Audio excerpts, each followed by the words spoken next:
Ahora sí, buenas noches a todos, bienvenidos a nuestro curso de Derecho Administrativo 2.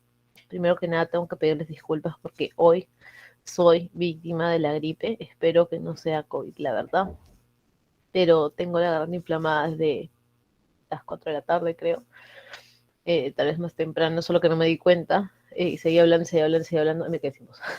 Entonces, hoy me van a escuchar un poco susurrante, ¿ok? Con la voz bajita.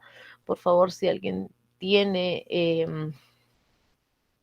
o mejor, si alguien no escucha bien lo que estoy diciendo, por favor, tenga la amabilidad de avisarme. Yo voy a hacer todo el esfuerzo por terminar la clase y revisar los temas. No quería fallarles porque la opción número 1 era cancelar esta clase y dije que de ninguna manera, porque sé que hay producto académico este fin de semana, porque sé que hay temas que nos faltan terminar de revisar, ok, pero ahí les pido su eh, comprensión eh, con esta falla técnica corporal que es la gripe, ¿ya?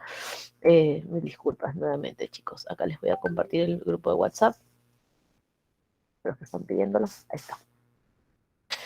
Eh, Creo que sí lo logré. Sí, sí lo logré. Ok. Entonces, vamos a empezar con la clase de hoy.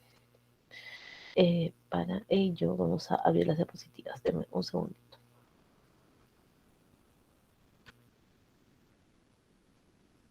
Ok.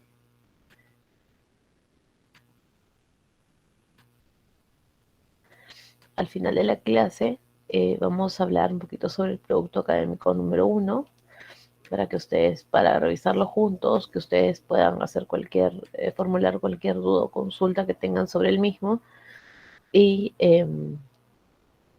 puedan también eh, estar listos para presentar el producto académico este domingo o hasta el miércoles de la próxima semana, si es que no lo presentan el domingo. Siempre sepan que se cierra todo a las 11:55, ok, con lo cual,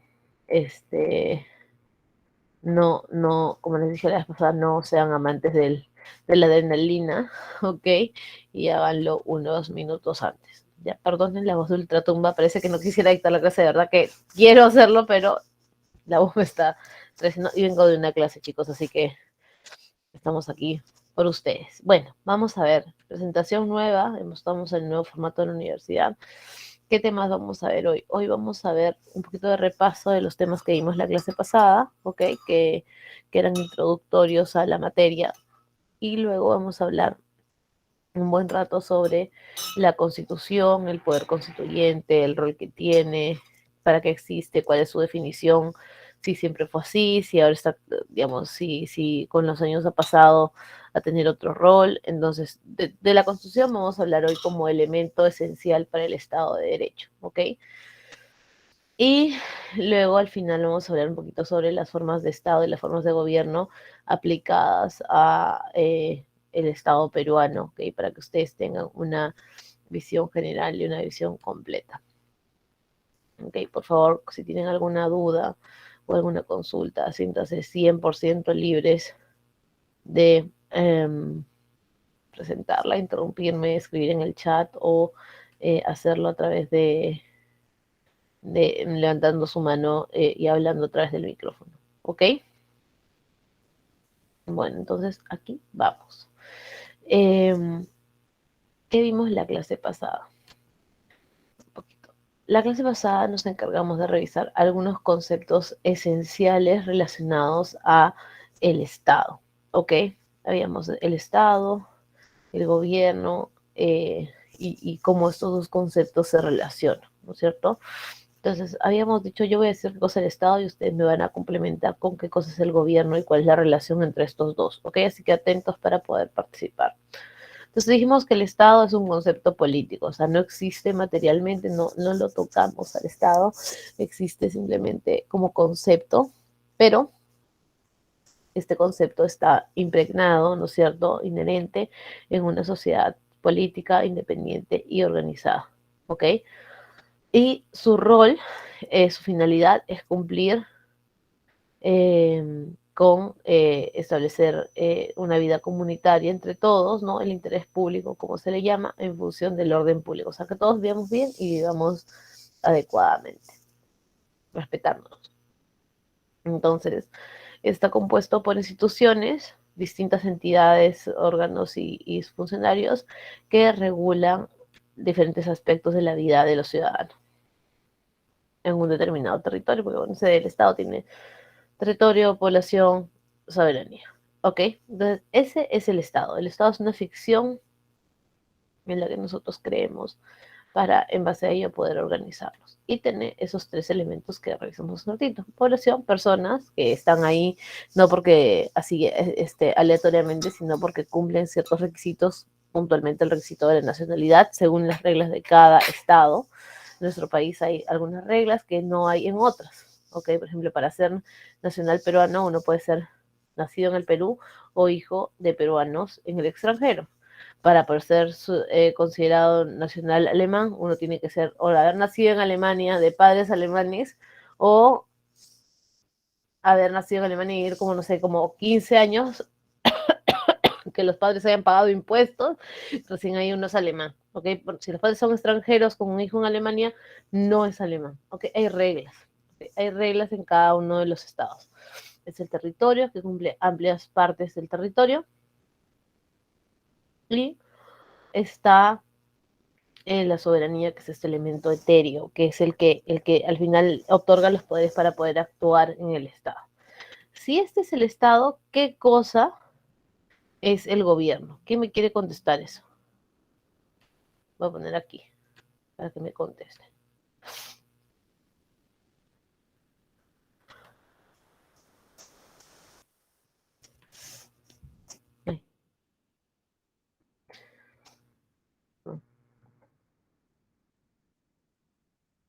Es el gobierno. ¿Quién me contesta?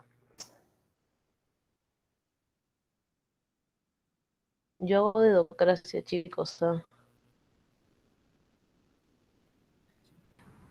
Eh, es el sistema de gobierno o de administración pública. Ok. Vamos a poner aquí. ¿Qué más? Es la entidad reguladora y toma, es la entidad reguladora y prevalece o realiza acciones para reducir, por ejemplo, la pobreza o algo Oh, okay, así. algo así. Ok, vamos a ver. Eh, hay situaciones complejas de ciudadanos. Ok. Nos dice Silvia, son Miss, actividades. Dígame. el gobierno vendría a ser la entidad o la forma de poder dar cumplimiento a los fines del Estado. Ok, vamos a ir muy bien. Vamos a dar cumplimiento a los fines del Estado. Entonces, en base a lo que ha dicho Ruth, yo tengo el Estado, ¿no es cierto? Tengo a la población, tengo al territorio, tengo el poder soberano. El Estado existe para garantizar nuestra sana convivencia y desarrollar y tenernos un bienestar general.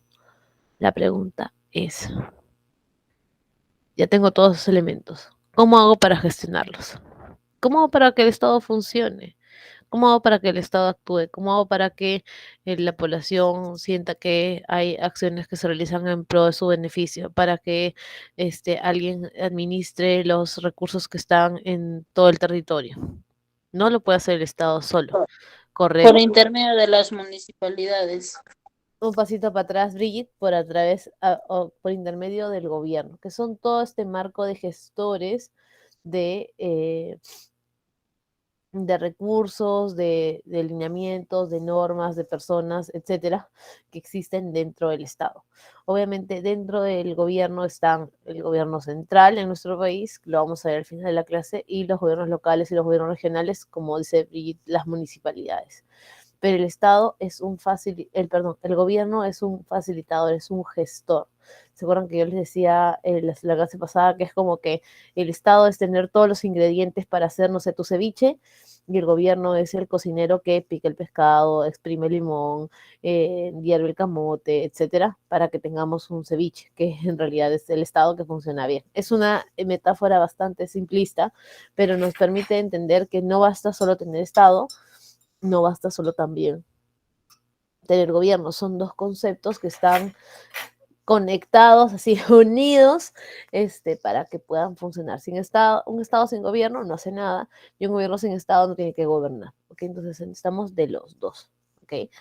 Y hablamos que un elemento, de los 3 elementos que están presentes dentro del Estado, hay uno particularmente que es el que nos va a permitir diferenciar las diferentes o establecer las diferentes formas de Estado y las diferentes formas de gobierno.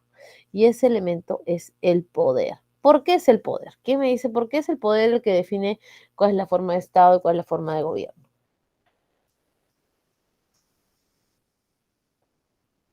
El poder es lo que representa la máxima autoridad de cada poder, pues, ¿no? Cada poder ejecutivo, legislativo y judicial. O sea, la máxima autoridad representativa.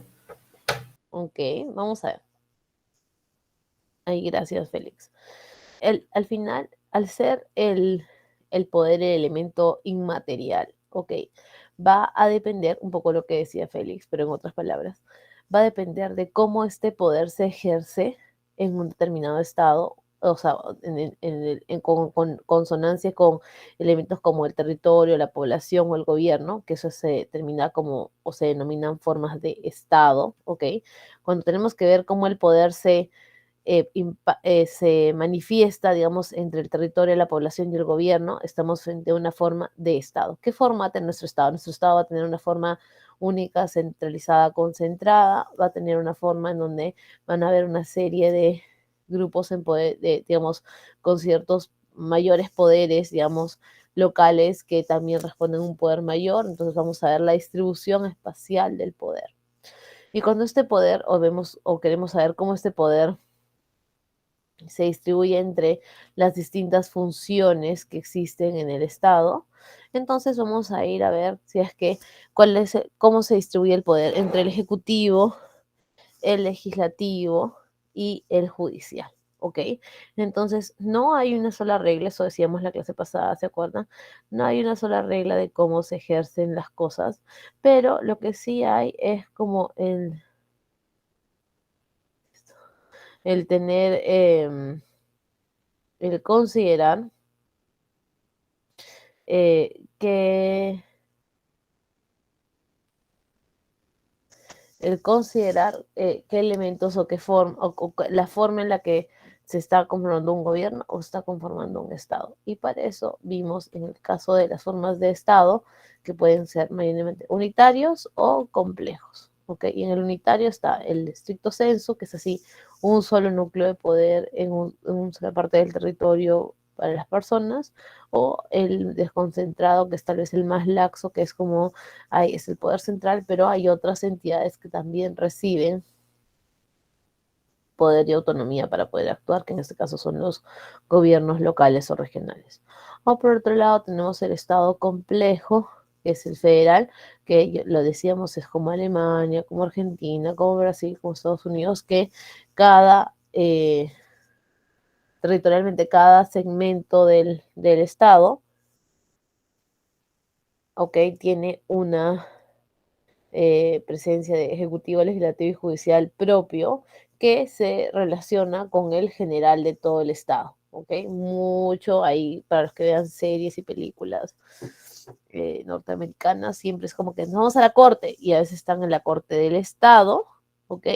Y solo así en apelación, apelación, apelación, llegan a la corte federal, ¿ok? No es de que de primera se van a los juzgados federales, sino que siempre resuelven primero en los juzgados estatales. Ok. Y habíamos visto también las formas de gobierno, ok, en el sistema representativo. Creo que lo voy a poner aquí para cuando queden las diapositivas. Formas de gobierno en el sistema representativo. Entonces, lo digo y lo pongo así porque hay formas de gobierno también en el sistema no representativo que es autoritario, pero digamos ahí solo hay uno, o sea, no hay cómo no se, el poder no se distribuye en esa forma de gobierno, ¿ok? Entonces, en el sistema representativo donde tenemos tres poderes del Estado, creados justamente para que no haya esta acaparamiento de poder por parte de un poder, tienen que ir entre ellos, digamos, eh, articulando, relacionando, viendo hasta dónde puede el Parlamento y el Ejecutivo relacionarse. O sea, por ejemplo, un régimen parlamentarista en donde el Parlamento es elegido por las personas, pero el Parlamento elige al gobernante, ¿ok? Es una forma de ver las cosas. Y hay otro, que es el presidencialista, que es en donde tanto el presidente, ¿no es cierto?, el jefe del Ejecutivo como el legislativo son todos.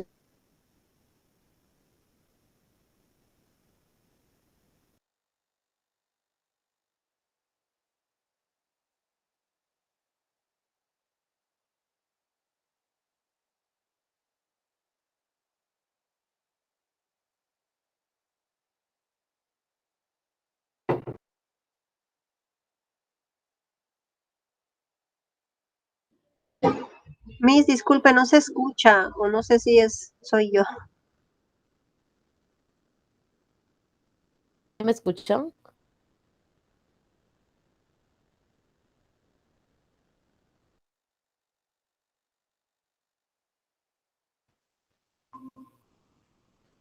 ¿Ya? ¿Me escuchan?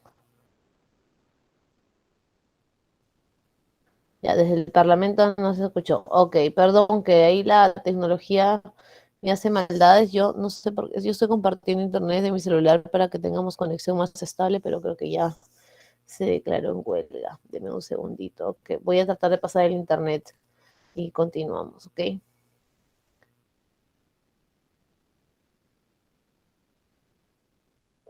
Listo, ahora sí creo que está mejor. Entonces, hablábamos del parlamentarismo, y cuando hablamos del parlamentarismo, porque creo que ahí se murió la red, estamos hablando de, sí, o sea, voy a poner esto así.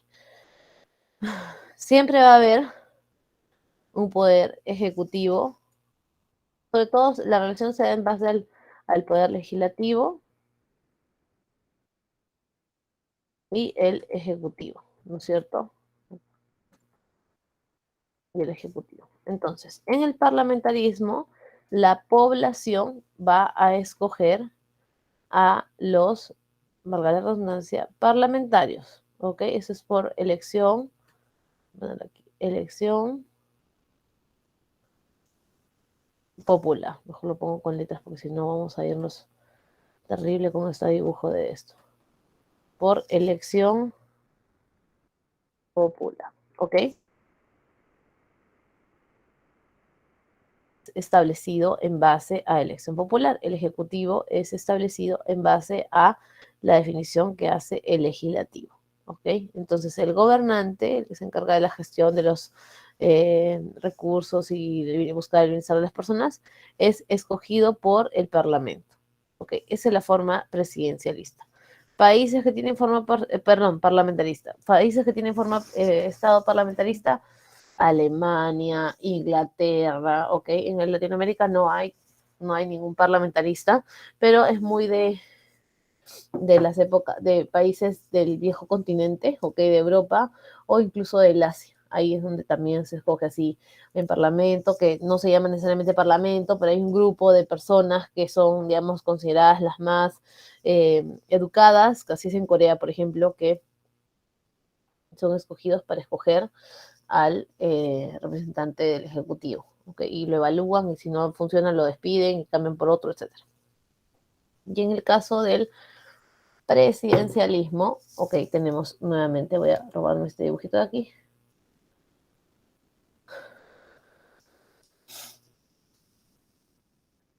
Tenemos el Ejecutivo y el Legislativo, pero a diferencia del parlamentarismo, aquí la elección de la elección popular, perdón, voy a borrar aquí, no necesariamente en el mismo momento, ¿ok? Pero de la elección popular salen los representantes del Ejecutivo y del Legislativo, con lo cual, ¿ok? El Parlamento pierde, digamos, esta capacidad que tiene en el parlamentarismo de nombrar al representante del gobierno y por el contrario lo hacen las personas, ¿ok? Los ciudadanos. ¿Cuál está mejor? ¿Cuál está peor? ¿Qué deberíamos hacer? Todos vámonos al parlamentarismo, todos vámonos al presidencialismo. En realidad no es tan así, ¿ok? Hay que encontrar nada más los mecanismos, las vías por las cuales se articula esta relación, porque todo es un tema de articulación de relaciones, ¿ok?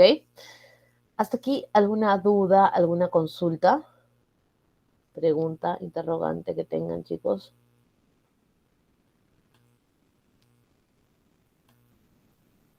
Del repaso. Ya, nada. Entonces ahora vamos a entrar a ver, ya hemos hablado de las formas de Estado, formas de gobierno y demás que son piezas claves, digamos, para la definición de la distribución del poder, forma de Estado, forma de gobierno. Profesora, buenas noches. Dígame segundo. Sí, bueno, gusto de volver a verla, pero qué pena que esté resfriada. Oh, chicas, perdón, sí. Profesora, sí, antes que prosiga, la consulta es, hay como se dice en derecho, hay jurisprudencia, hay casos que un país ha cambiado de sistema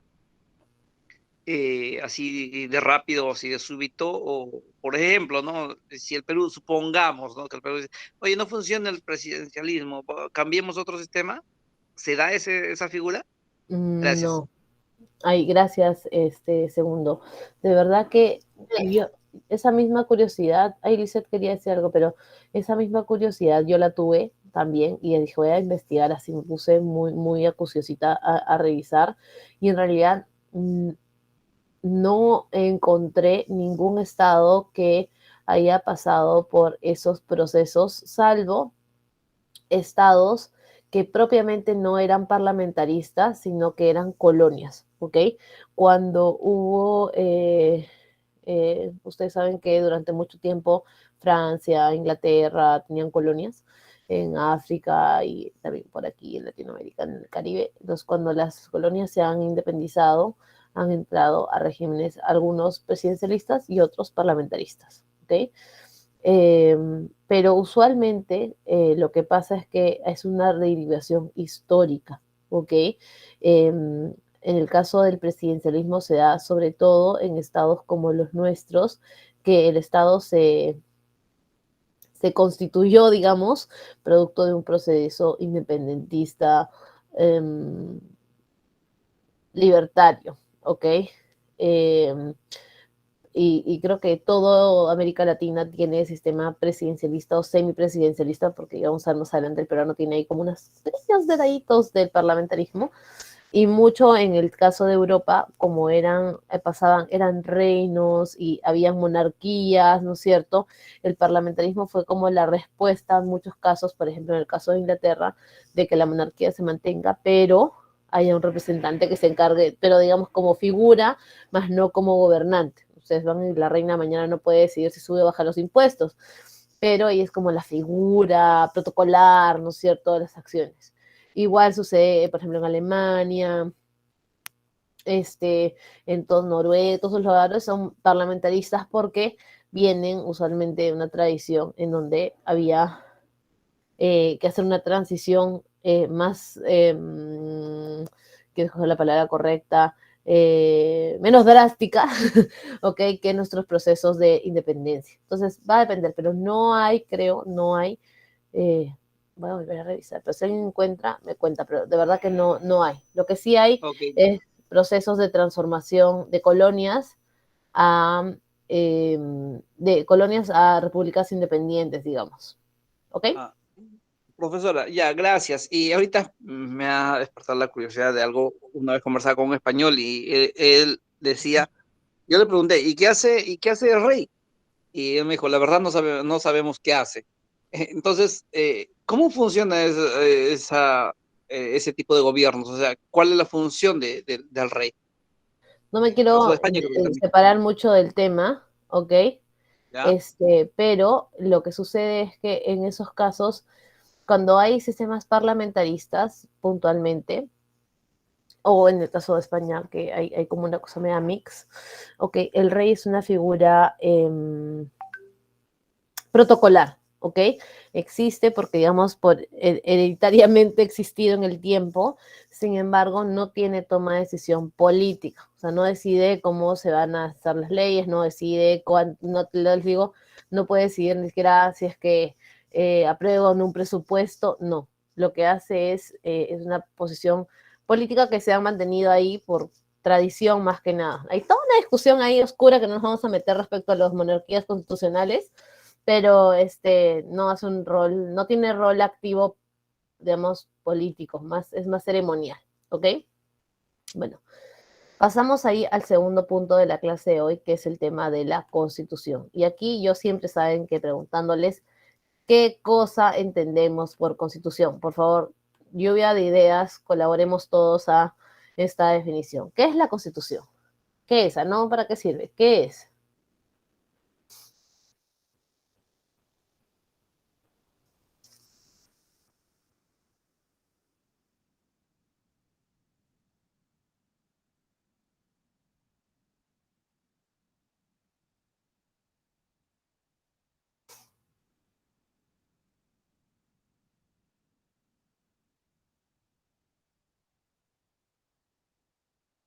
¿Qué es? ¿Quién me dice?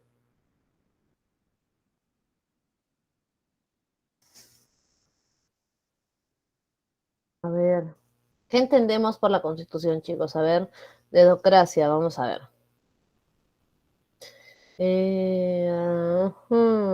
A ver, ¿a quién le cae? Nélida, Jenny, ¿qué cosa es la Constitución?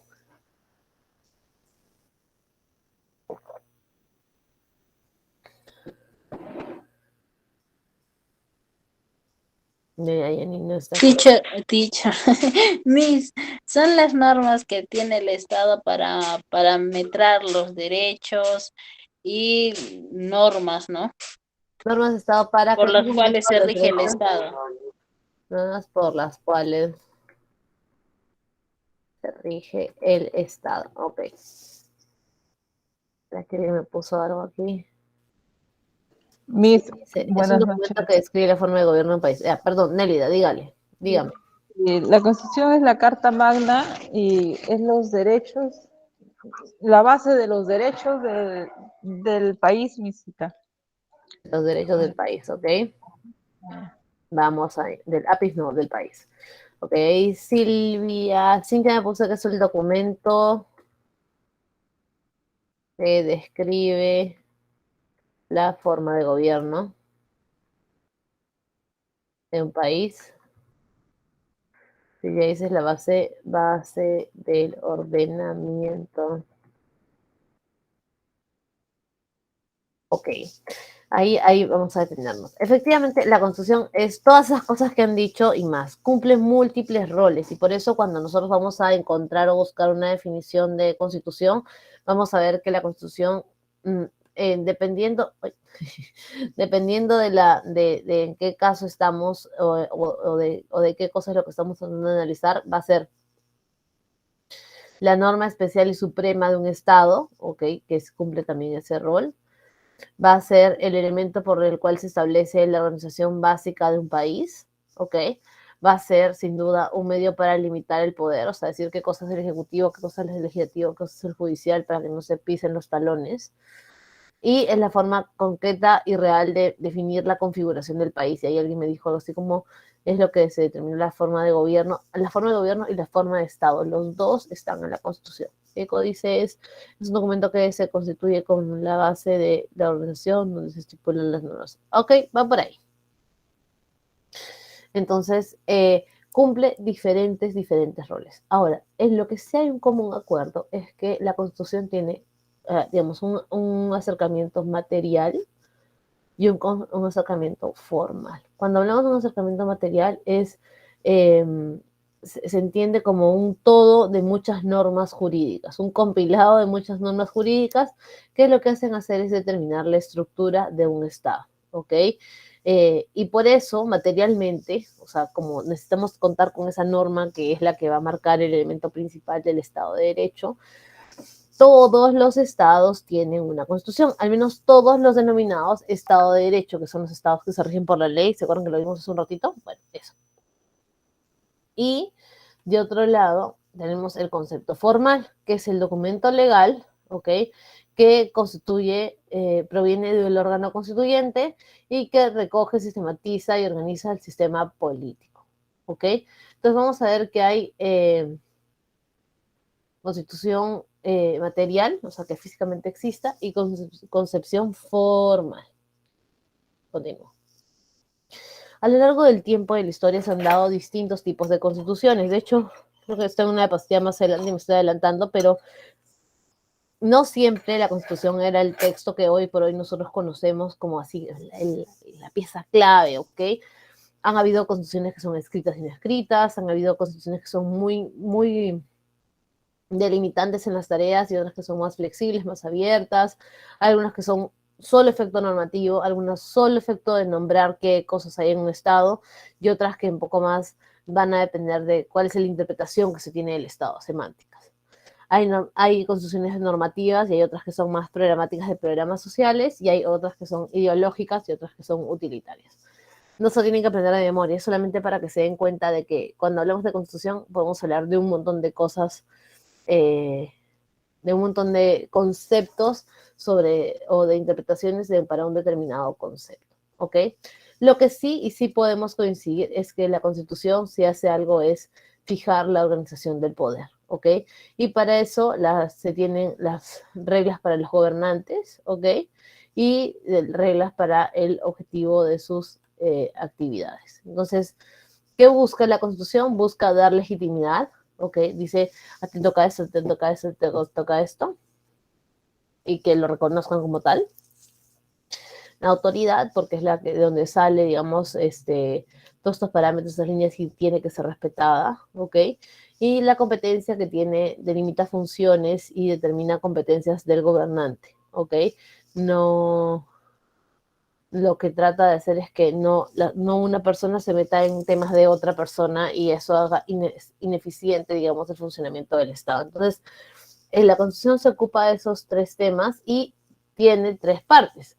La parte orgánica, relacionada a las normas de organización del Estado, la parte dogmática, que habla, digamos, de temas de derechos, algo más etéreo, ¿no? De como todos nuestros derechos, todas nuestras potestades como ciudadanos, y finalmente hay normas ajenas a la organización del Estado, ¿ok? Que están en la Constitución, pero que no son aplicables para eso. El proceso ha sido largo, ¿ok? Acá está lo que les decía, que no siempre la Constitución ha sido ese texto básico, fundamental, firme. De hecho, tal vez la primera Constitución, que es la Constitución de Estados Unidos, fue no hecha con esa voluntad, sino en realidad fue hecha con la voluntad de pactar algunos temas básicos. ¿Ok? Porque hay que partir del hecho de que cuando hablamos de la Constitución tiene que recoger lo que dice el Estado, qué es lo que dice la nación y qué es lo que dicen las personas, ¿ok? Si no, no funciona. De hecho, no sé si saben, pero hoy por hoy en Chile hay toda una discusión sobre una nueva Constitución y está basada en el hecho de, bueno, esa Constitución representa a todos, no representa a todos, tiene 499 artículos, creo. Vale la pena tener una Constitución tan larga, de repente no, porque se necesita fijar principios y de repente ya luego se hace leyes. Hay toda una discusión de cara a esto, pero sí pasa por ese filtro de la Constitución es una manifestación o es la que articula y conforma el Estado. La nación son las personas que están dentro del Estado, que son culturalmente agrupadas, ¿ok? Y las personas que son cada una de las personas. Entonces siempre hay una conexión entre esos tres conceptos, tanto de ida como de vuelta, o sea, contando desde la Constitución hacia el pueblo, del pueblo hacia la Constitución. Vamos a ver más adelante cuando hablamos de poder constituyente que también hay un rol importante que jugar, ¿ok? algunos principios básicos, tenemos de derechos humanos, de principio de protección de la soberanía, ¿ok? No es como que nadie puede decir, ah, no, ya no me sirve, entonces lo, lo elimino de mi lista de ítems del Estado. El Estado defiende todo lo que es suyo, ¿ok? Sea eficiente o ineficiente, responde a todo lo que es suyo, ¿ok? Entonces, ahora, pregunto, si hemos entendido qué cosa es la Constitución, cuál es su rol y todo lo demás, ¿cómo hacemos para crear una nueva Constitución? ¿Qué creen ustedes? ¿Cómo hacemos para crear una nueva Constitución? Ahí les voy a dar 3 minutos, voy a ponerlo aquí, 3 minutos hasta las 9, hasta las 9:26, ¿ok? Déjenme, para que me digan o vengan con una respuesta de cómo se debe determinar la creación de la Constitución.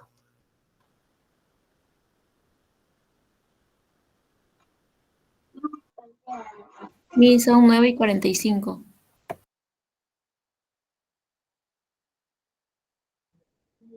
Perdón, 9:46. Yo soy malísima con las números. Pero ya, 9:46. O sea, tenemos 3 minutitos. No tienes que pensar mucho. 3 minutitos para definir.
Listo. ¿Cuál es o cómo determinamos cómo se crea una constitución? ¿Quién me cuenta? Ojo, no hay respuesta correcta, así que, o respuesta que esté mala y le vamos a hacer bullying al que responda mala. Acá siempre es espacio para discusión. Entonces, ¿cómo determinamos la creación de una constitución? ¿En qué momento? ¿Y qué acciones hay que tener? ¿Y de dónde nace esa iniciativa?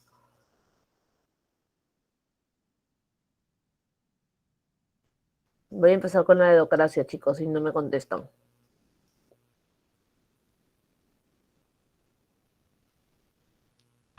Miss, el poder, como decía en la información, sale del pueblo, ¿no es cierto?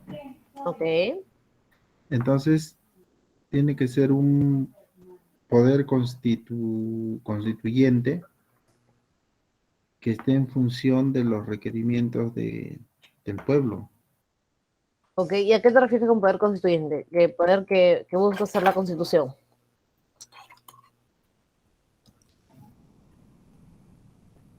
Silvia dice mediante referéndum.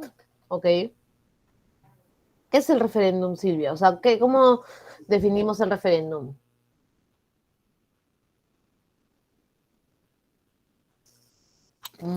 Iniciativa corresponde por parte del presidente.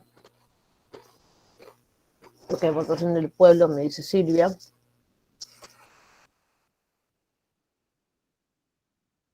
Miss, acorde a las necesidades y la realidad por la que atraviesa un país. Según las necesidades y la realidad. Ok.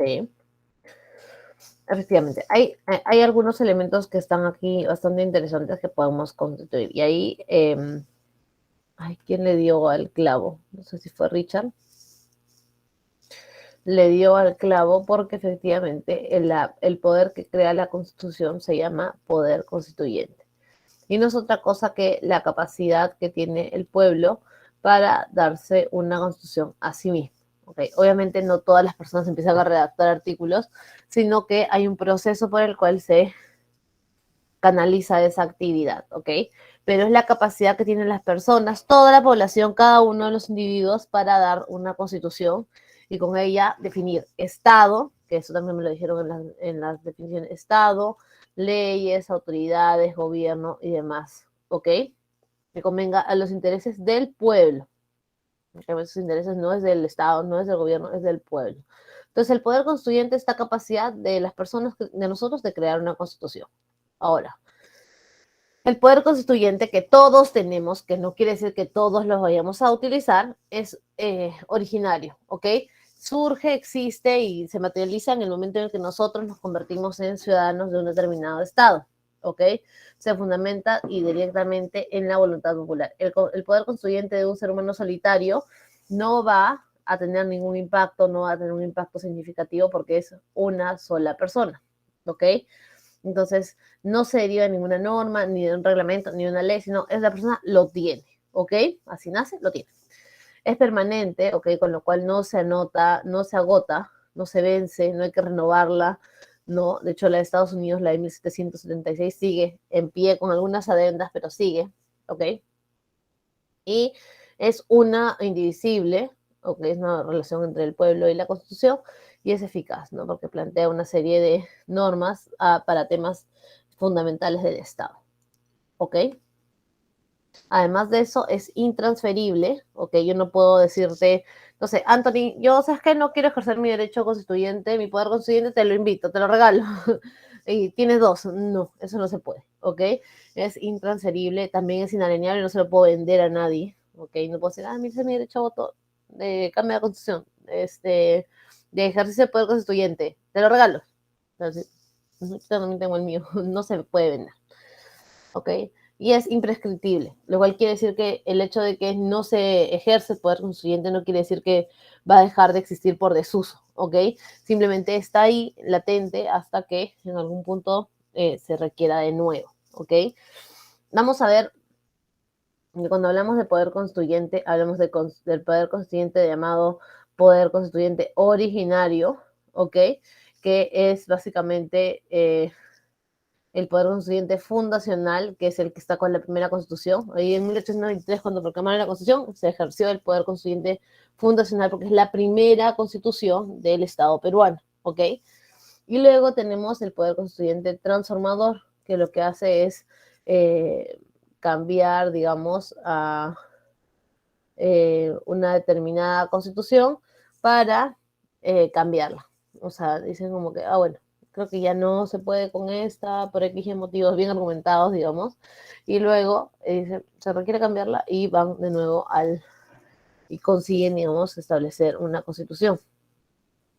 Entonces está el constituyente originario y es el constituyente derivado, ¿ok? Su misión es modificar parcialmente la constitución política en tanto lo exijan las circunstancias, ¿ok? Económicas, políticas, sociales, culturales, etc. Y, por lo tanto, no se requiere, digamos, de un perdón, de un consejo aparte, de una asamblea constituyente o algo igual, sino que puede realizarse la modificación en el constituyente, en el Congreso que ya existe en ese momento, ¿ok? Porque eso es muy importante. Tal vez la principal diferencia con el constituyente originario y el constituyente derivado es que en el derivado la Constitución se modifica, más no desaparece, ¿ok? Es necesario saber, digamos, que la canalización de el ejercicio de poder constituyente, por lo menos en este punto de cuando es transformador, es sin duda elementos como la asamblea constituyente, ¿no? O sea, de procesos electorales donde se seleccionan. Hoy por hoy, no sé si lo he sido esta clase, pero en Chile está en un proceso constituyente, ¿ok? Ahí vemos cómo se ejerció, digamos, el derecho a voto ciudadano para decidir si había o no una constitución. Ahora se trabaja en la constitución y luego hay que ver si está de acuerdo o no con la Constitución, ¿okay? Que haya una asamblea que lo elabore, no quiere decir que no hay no quiere decir que las personas estén atrasadas, que la asamblea está conformada por personas, ¿ok? Entonces, ese es el caso del constituyente originario, ¿no? Por ejemplo, en el caso de Chile, se votó para generar la constituyente, hay un grupo de constituyentes que estaban elaborando la nueva constitución y luego se va a votar para aprobarla, ¿ok? Entonces el proceso del ejercicio del poder constituyente va así, empieza y termina, ¿ok? No es como, voy a cambiar una constitución, voy a dejar el texto ahí por siempre, nunca nadie lo puede reclamar, no, ¿ok?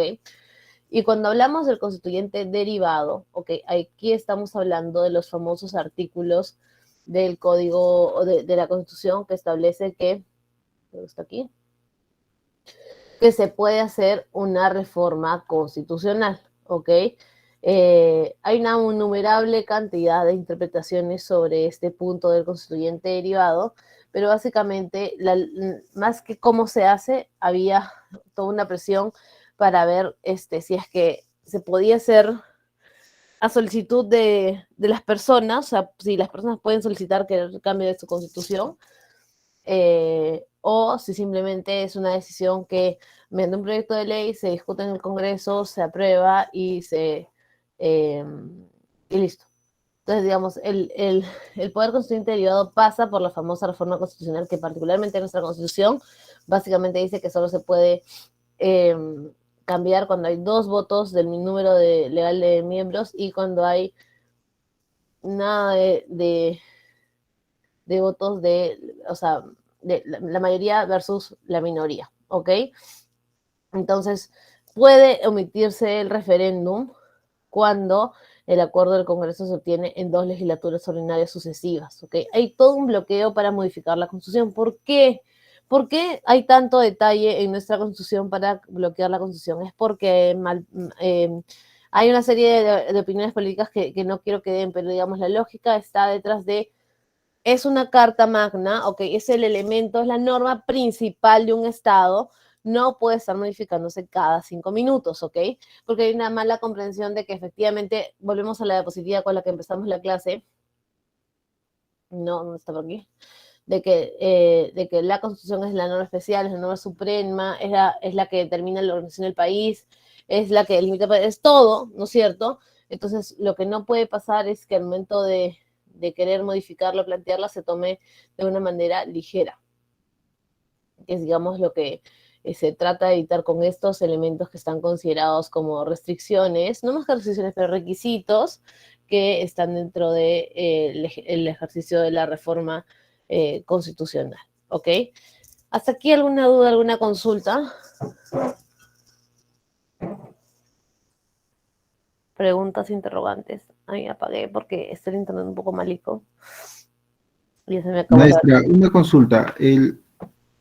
Dígame. Esas leyes que se crean constantemente en el Congreso, ¿no es hacer una reforma de la Constitución? ¿A qué leyes te refieres? Por ejemplo, hay las leyes por decir, de la ampliación, esta ley que han aprobado en estos días, por ejemplo, ¿no? O sea, ¿eso no es reformar la Constitución? Que, por ejemplo, la ley que libera la CTS o la FP. Claro, y también la No, ley de ampliación de inscripción de candidatos para las elecciones internas, todo eso. O sea, ¿eso no es modificar constantemente la Constitución? no, no, ahí vamos por partes, ¿ok? Cuando hablamos de, primero que nada, obviamente la función legislativa parte del hecho de que tenemos que legislar, ¿ok? Entonces el Congreso lo que va a hacer es, a partir del marco que le da la Constitución, de las reglas que están establecidas, va a establecer leyes en ese sentido, o sea, en ese sentido aprueban leyes para todo, o sea, para la ley de procedimiento general, la ley de liberación de la CTS, la ley de la FP, que tiene toda una discusión económica, pero que están, ¿no es cierto? La ley del Código de Nivel Adolescente, todas las leyes. La creación legislativa no es una modificación constitucional, ¿ok? Cuando hablamos de modificación constitucional es porque estamos modificando un artículo expresamente en la Constitución. El 1, el 2, el 10, el 200, el que sea, se está modificando en el texto, ¿ok?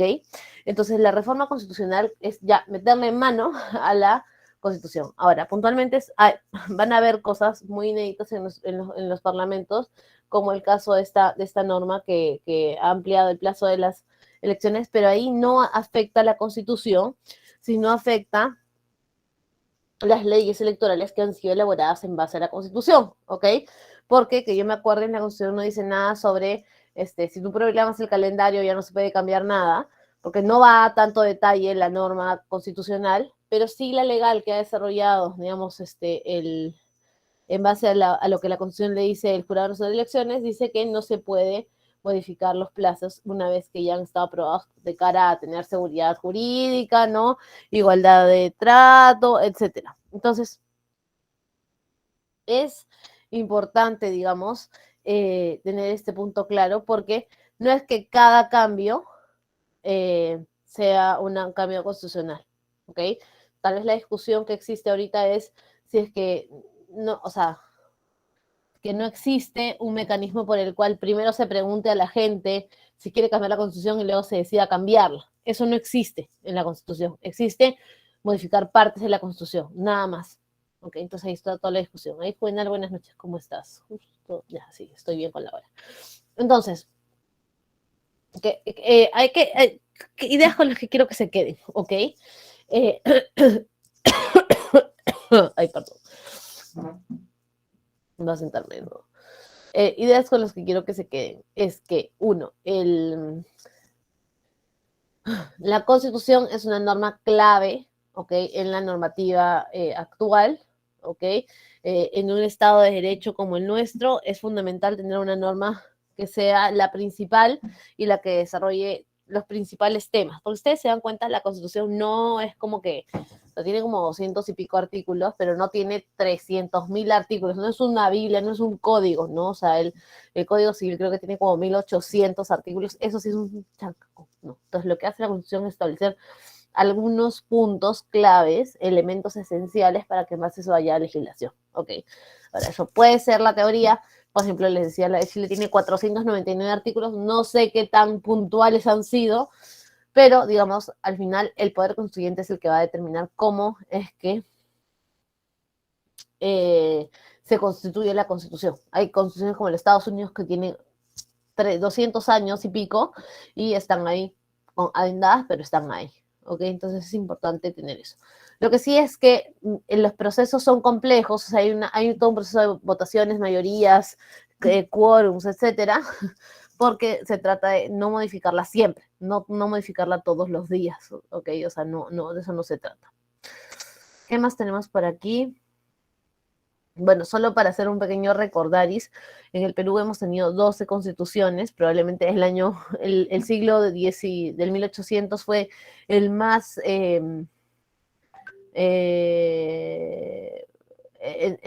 quiero encontrar una palabra precisa, pero no me sale, pero es en donde más se han cambiado las constituciones, muchas veces producto de los cambios de gobierno, de las situaciones que había, de los gobernantes de ese momento, ¿ok? Usualmente cuando hay cambios de posiciones gubernamentales, así de modelos, es donde se suele hacer una constitución. No siempre, pero es lo que pasa. Ya en los 1900 pausamos un poquito y tuvimos la del 20, la del 33, la del 79, que entre el 33 y el 79 hubo mucho tiempo, y entre el 79 y el 93 que también hubo un tiempo, ¿ok? Nuestra constitución del 93 ha sufrido una serie de modificaciones, ¿ok? Le han modificado la parte relacionada a los gobiernos locales y regionales, lo que estamos acá. No tiene estas partes, pero le han modificado la parte referida a los gobiernos locales y regionales, algunas reglas respecto a la conformación de el poder ejecutivo y legislativo, ¿no es cierto? Cuando, por ejemplo, han establecido esto de que no hay reelección bajo ningún concepto para ni presidentes ni legisladores, todo eso está en la Constitución porque hay artículos ahí que tratan de eso, ¿ok? Entonces, es simplemente eso. ¿Hasta aquí alguna duda o consulta? Ya, vamos a pasar al siguiente tema, con eso ya terminamos. Profesor, una preguntita, disculpe, antes de continuar. Entonces, por decir, ese tema de las elecciones que no deben de elegir y ser elegidas de la Policía Nacional, se ha hecho una modificación de la Constitución, pero eso se habrá aprobado entonces en 2 legislaturas. O sea, que una legislatura es de Richard, marzo, no sé de qué legislación, de qué modificación me estás hablando. de la Constitución del artículo 34. Es de la Policía Nacional si pueden votar o no pueden votar. Ah, O sea, sí, ok, esa modificación se dio hace mucho tiempo. sí, pero lo que me refiero es, o sea, eso se puede aprobar con los votos de solamente del Congreso, pero si fuera en 2 legislaturas, dicen, ¿no es cierto? Correcto, ese es el proceso. Entonces, una legislatura es de enero a junio y la otra de julio a diciembre. Correcto. En O realidad sea, de en un marzo a año, junio y de agosto a noviembre, pero sí. ya, entonces, eso se tiene que aprobar en el lapso de un año, entonces. Hay que Más o esperar la menos. otra legislatura. Siempre, siempre. Porque la lógica es que lo piensen. O sea, el ímpetu, el cambiante de la legislación puede decir en este momento votamos y ya. Y acá al siguiente, a 6 o a 3, 4 meses, lo vuelves a ver y dices, oye, ¿para qué voté esto? De repente ya no la modifiquemos. Desde el tiempo de evaluación, de consideración. Es la lógica detrás de las 2 votaciones separadas. Porque en el Congreso hay 2 votaciones para aprobar leyes también, porque lo que se aprueba es una ley de reforma constitucional, ¿ok? Para aprobar leyes hay 2 votaciones, pero son inmediatas. Aquí está normado que es una aquí y la otra allá, en el siguiente legislatura. Ah, ya, ok, muchas gracias. Ok, entonces vamos a hacer rápidamente una revisión de las formas de Estado que están aplicables en nuestro país. ¿Qué forma de Estado tenemos nosotros? Tenemos, según el artículo 43, perdón, ahora sí ya estoy cayendo, chicos. Estamos viendo que es un Estado unitario, representativo y descentralizado, ¿ok? Y cuando hablamos de eso, estamos hablando de que ha pasado por un proceso de traslación de competencia hacia nuevos entes jurídicos de derecho público que tienen autonomía política, administrativa y económica, que son los famosos gobiernos regionales, ¿ok? Entonces el unitario, que era unitario, ahora es unitario descentralizado, ¿ok? Permite que hayan establecer organismos dentro de a nivel local, regional, departamental o nacional, ¿ok? Hay entidades que tienen alcance nacional, hay otras que son más puntuales de cada localidad. Usualmente las municipalidades determinan cómo se estructuran, qué hacen, cuáles son sus roles. Son estructuras a veces muy pequeñas, otras medianas, pero hay otros organismos que son de alcance a nivel nacional, por ejemplo, un registros públicos o un Indecopi que está presente en diferentes ciudades, pues tiene también parte cumple con esta descentralización administrativa y la descentralización mediante gobiernos regionales es una descentralización política, pero el hecho es que este es un Estado unitario descentralizado. No somos Estado complejo, ¿ok? No somos federales, no tenemos una federación, nada de eso, y está limitada la autonomía. Y la diferencia principal es que los gobiernos, ahí tal vez hacemos una precisión, la diferencia principal entre los estados federales como por ejemplo Estados Unidos, que tiene, no sé qué, California, que Florida, ¿no es cierto? La diferencia entre ese tipo de estado y un estado tipo un gobierno regional es que el gobierno regional pertenece al ejecutivo, ¿ok? Mientras que cuando estamos hablando de estados como los Estados Unidos, de un estado complejo federal o federado, cada estado, digamos, no el estado nacional, sino cada estado, no sé, Florida, Texas, etcétera, tiene su propio poder legislativo, ejecutivo y judicial, ¿ok? Solo que ya luego se eleva en segunda, o sea, ya en alguna de las apelaciones se sube a la Corte Federal, pero todo se resuelve en el nivel pequeño. Solo que hay una diferencia entre esos estados que tienen 3 poderes metidos en uno y las regiones descentralizadas del Perú. Lo digo nomás para precisión cuando tengan que buscar libros o tener lecturas.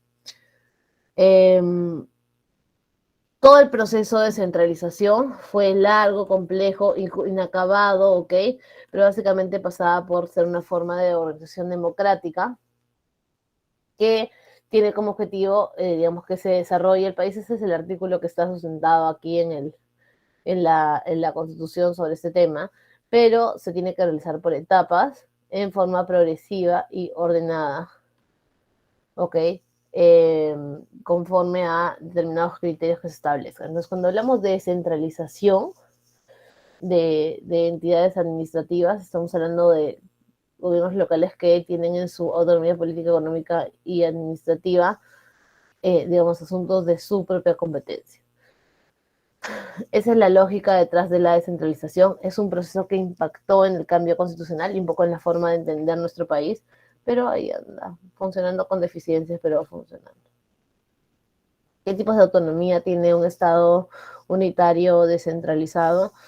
Política, ¿ok? Para poder adoptar sus lineamientos, administrativa, para organizarse internamente de manera adecuada, y económica, para poder crear, recaudar, gastar, administrar, digamos, recursos que entran, digamos, directamente de los gobiernos regionales autónomos, ¿ok?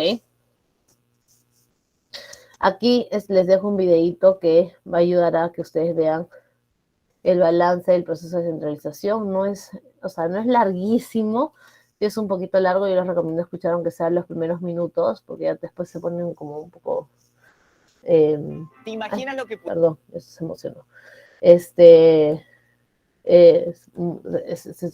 Se torna complejo, ¿ok? Pero el tema del balance del proceso de descentralización nos va a ayudar a saber si es que se cumplió la meta objetivo que tenía la descentralización, qué es lo que le falta y demás. Y eso lo hacemos no para que digamos, ya, qué malo, cómo no funcionó, sino para tener lecciones aprendidas, porque si hay algo que hay que hacer es hay que ordenar un poquito más el tema del proceso de descentralización en el país. Está muy, muy desorganizado. Bueno, ¿qué forma de gobierno tenemos? ¿Qué forma de gobierno tenemos, chicos? De algo de eso, como dicen, ya spoileado en la clase, pero ¿qué forma de gobierno tenemos? Repito, ¿qué forma de gobierno tenemos? Gobierno socialista.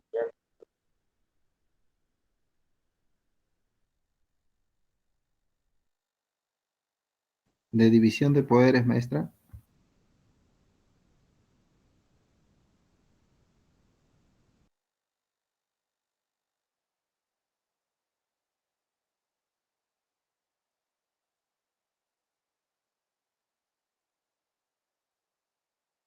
Su audio, Miss, está cerrado. Perdón, ¿qué forma ¿qué forma de gobierno tenemos? ¿Es presidencialista? ¿Es parlamentarista? ¿Cuál?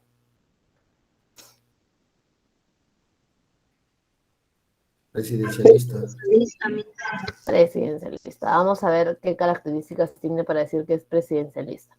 Acá les dejo un video también que puede ayudarles a complementar.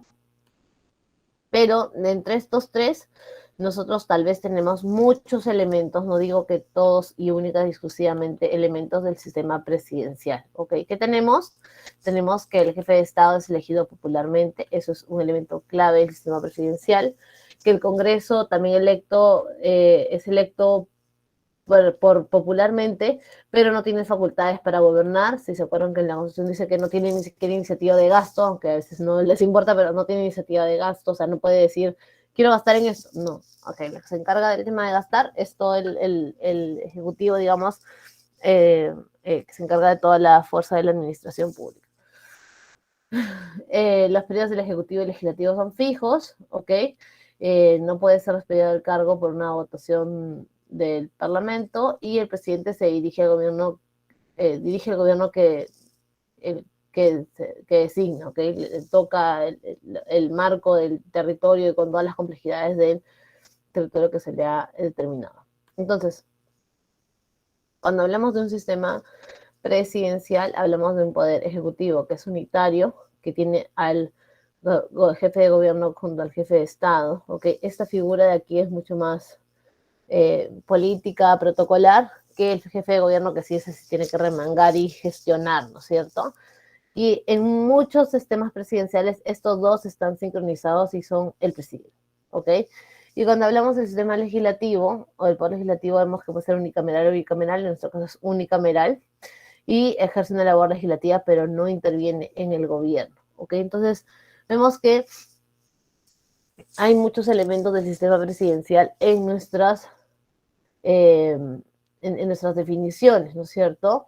Entonces, la pregunta es, ¿se trata de un sistema presidencialista netamente 100% puro? O sea, que es así como es presidencialista porque tiene todos los elementos, las características, check, o hay algunas cosas que nos hacen dudar.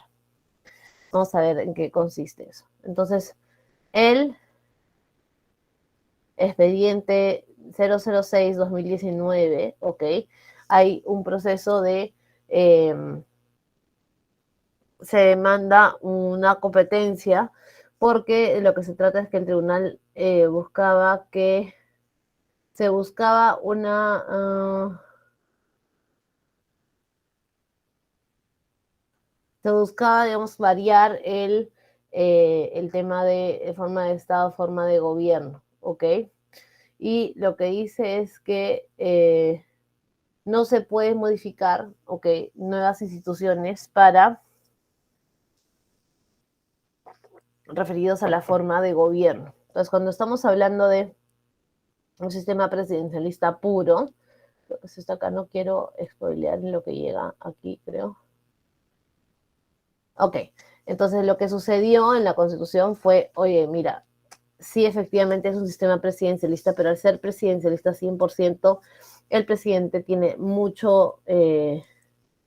capacidad, digamos, de hacer cosas sin poder de repente escuchar una acción, una voz experta, etc. Entonces, ¿qué pasó?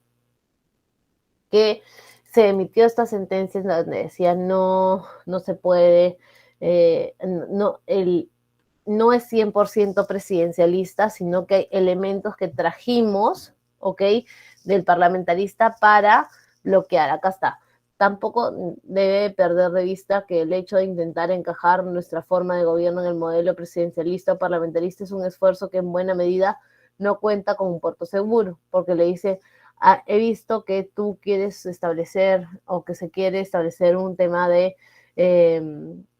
pasar el parlamentarista, pero históricamente ha sido presidencialista, perdón, de proteger el presidencialismo, pero dicen, ok, está bien, pero cuando el presidencialismo no tiene algunos controles, entonces se desborda. Entonces, ¿qué controles se establecieron? Están aquí para que ustedes los puedan revisar y son la existencia del Consejo de Ministros. Si ustedes van a ver los regímenes presidencialistas, existen sin duda ministros, pero no existe la figura del presidente del Consejo de Ministros. Y existe la figura del presidente del Consejo de Ministros porque se necesitaba una persona que sea responsable política de toda la toma de decisiones, porque si no se afectaba la posición del presidente. Entonces el Consejo de Ministros existe para organizar, articular y todo lo demás, políticas públicas transversales, pero también se hace para que el presidente tenga como un stop, porque incluso para firmar leyes, para escoger personas y demás, tiene que primero escucharlo a él, al presidente del Consejo de Ministros. Otros elementos que vienen del parlamentarismo al presidencialismo peruano son la interpelación, el voto de censura, el voto de confianza, la cuestión de confianza, todas esas cosas que lamentablemente, porque yo les contaba a algunos alumnos la vez pasada que ese tema lo veíamos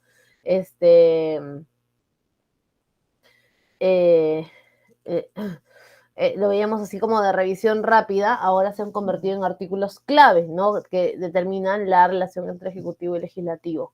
Entonces, todos esos elementos de interpretación, voto de censura, voto de confianza, cuestión de confianza, se trajeron del parlamentarismo justamente para poder limitar el ejercicio del poder por parte del presidente, del lado del parlamento, porque si el parlamento no puede gobernar, ¿ok? Solamente puede emitir leyes, no está haciendo, y el ejecutivo puede hacer todo, entonces no está habiendo una relación balanceada, ¿ok?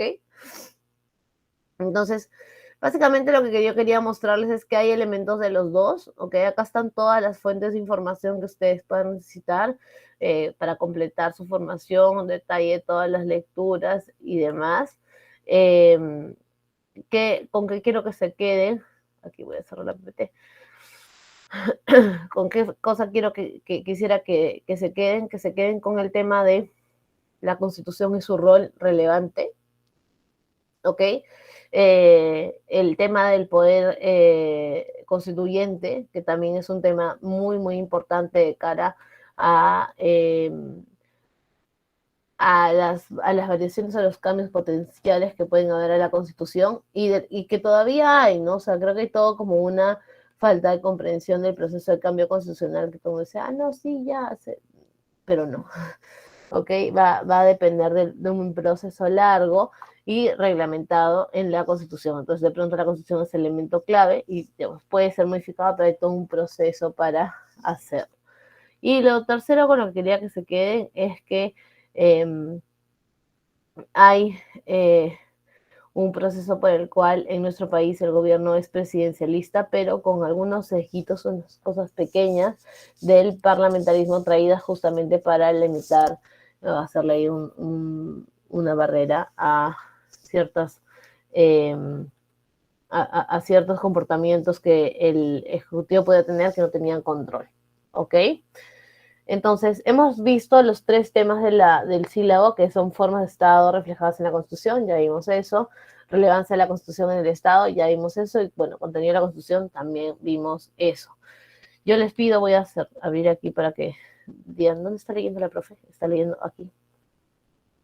Ese es el sílabo del curso. Entonces, siempre chequeen que viene la unidad 1, igual chequeen ahora que viene la próxima semana con la unidad 2, y así, para poder estar siempre ahí como pendiente y revisando los temas, ¿ok? Mi recomendación también es que al finalizar, digamos, esta unidad que se acaba hoy, sea un tiempo para responder en un breve resumen estos tres conceptos que son los claves a considerar, ¿ok? Y solo antes de irnos, en esos minutitos que nos quedan, voy a por acá, vamos a revisar brevemente el producto académico, ¿ok? No sé si este es.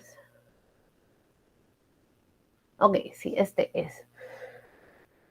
Les pido por favor no contesten toda esta parte de acá. Esto no importa, es como detalles del producto académico. Lean bien, por eso. Lo que hay que contestar es el enunciado /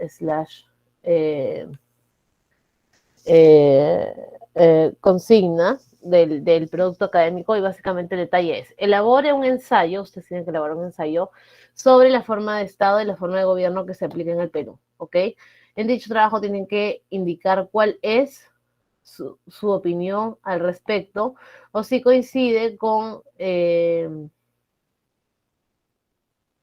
la que se tiene o considera que otra tiene que ser aplicable. Entonces, hay que establecer qué es la forma de Estado, qué es la forma de gobierno. Ya aquí les he detallado varias cosas que les pueden servir, pero de ahí indicar cuál es su opinión sobre estas, por qué. ¿Ok? No tengo nada con que hagan el análisis, ya aparte está hecho aquí, pero expliquen por qué es así, por qué no se puede cambiar, por qué sí se puede cambiar, por qué debería cambiar, etcétera. Para que, haciendo el análisis de todo lo que hemos visto, la Constitución dice que tendríamos que hacer con la Constitución para hacer una modificación de una forma de Estado, una forma de gobierno y demás. ¿Okay? El tema es que ustedes elaboren ensayos sobre su posición respecto a si tenemos que quedarnos o no con la forma de Estado y la forma de gobierno que tenemos. ¿Okay? Esa es la lógica detrás del proyecto del producto académico número 1. Acá están algunas instrucciones, ¿ok? hojas, tamaño, creo que es mínimo 5, si son 4, son 3, está bien, no rellenen, solo vean que esté la respuesta correcta, concreta y digamos adecuada, y es individual, ¿ok? Así que no tienen que lidiar, y acá abajo está la rúbrica, que básicamente son el tema del tema inicial y el aporte en el ensayo del estudiante, ¿ok? Hasta aquí, ¿alguna duda, alguna consulta?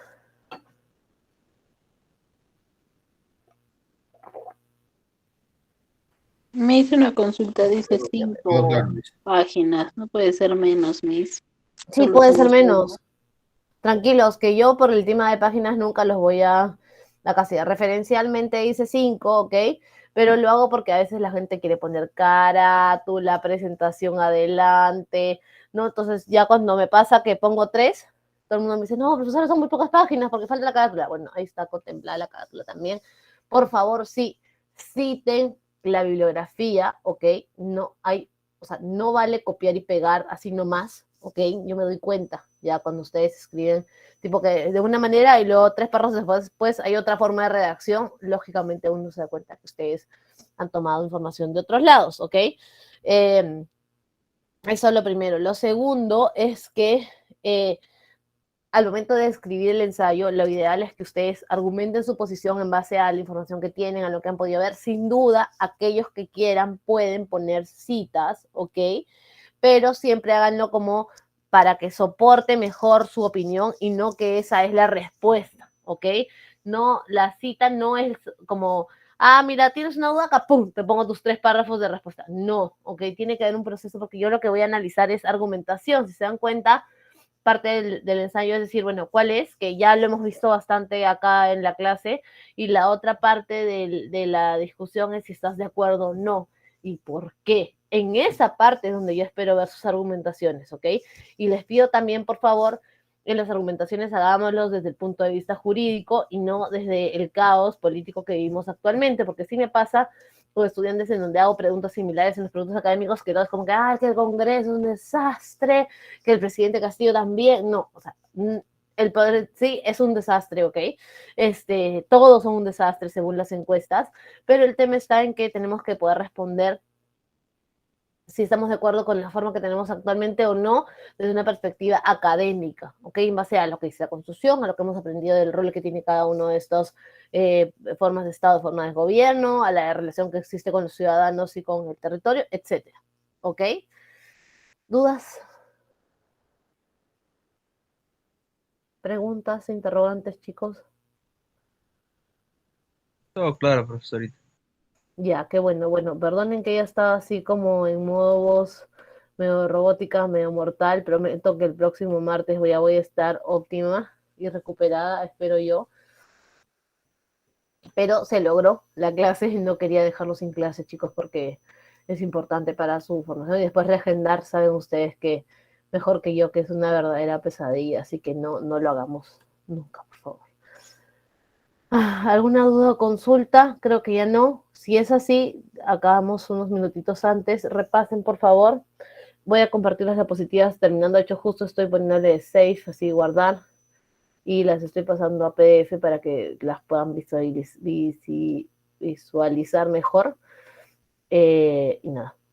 Cualquier duda o consulta, ya saben, a través del foro o a través del chat que han creado ahí para el curso, ¿ok? Ok, muchas gracias. Muchas gracias, chicos. Muchas gracias, buenas noches. Muy buena semana y nos vemos el próximo martes. Adiós.